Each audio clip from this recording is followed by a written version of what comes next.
What if I told you that a single night changed everything? Under the cover of darkness, with drones overhead and boots on frozen ground, Ukrainian forces pulled off one of the most shocking operations of the war. A high-ranking Russian commander captured. Dozens of elite Russian soldiers taken down or left behind. This wasn't just a battlefield win. It was a blow to the heart of the Kremlin. As the fog of war lifts, a clearer truth emerges. Russia is bleeding, and Ukraine is beginning to define the course of the war. But how did we get here? And what does this really mean for the future of global power? Welcome to Evoke. This is not just news. This is the war you don't see. Once again, the Russian army has taken a devastating hit. Planned offensives crumbled under the weight of Ukrainian resistance. And more than just soldiers were lost. Putin lost trust in his own front lines. A trusted commander has now become a prisoner, captured during a high-stakes operation in Donetsk. What followed wasn't just a military failure. It was a political tremor felt all the way to the Kremlin. So how did Ukraine manage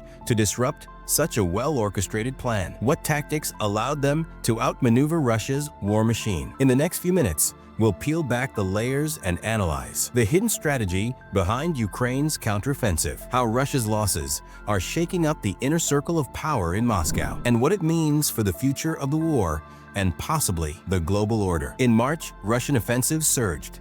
Attacks rose 17%, with over 200 operations launched in a single day. But instead of progress, they met resistance, heavy resistance. Ukrainian counterattacks not only halted these advances, they reversed them. In Donetsk, the 12th Azov Special Forces Brigade carried out a surprise strike near Donetsk. The result? A Russian commander and 19 soldiers captured alive. The footage? Bone-chilling. The confession? Even more so. The captured officer, Alexei Vadimovic, born in Siberia in 1998, publicly requested a prisoner exchange, his voice shaking in front of a camera. Russia's failure is more than tactical. It's systemic. From Kupiansk to Kursk, supply chains are collapsing, morale is breaking, and the once feared Russian advance is now marked by retreats and body bags. Azov Brigade's chilling report: the fields are littered with Russian corpses. The lucky ones surrendered. The rest didn't make it. This isn't just a loss. It's a collapse in leadership and logistics. Putin's offensive strategy is falling apart under pressure from Ukrainian ground gains, precision strikes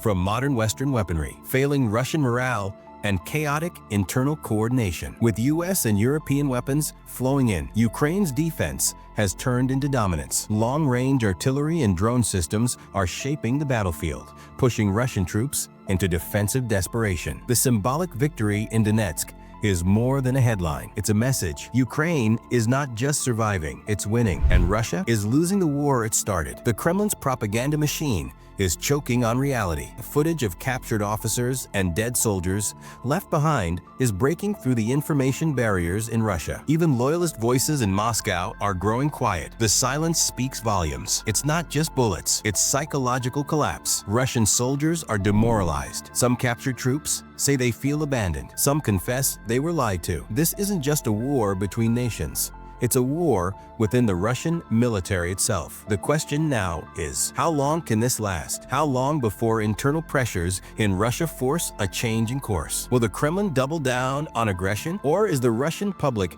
finally ready to push back against a war it never fully understood? So we leave you with this. Can Ukraine continue this momentum? Will Russia's internal fractures bring this war to an end or drag it into darker territory?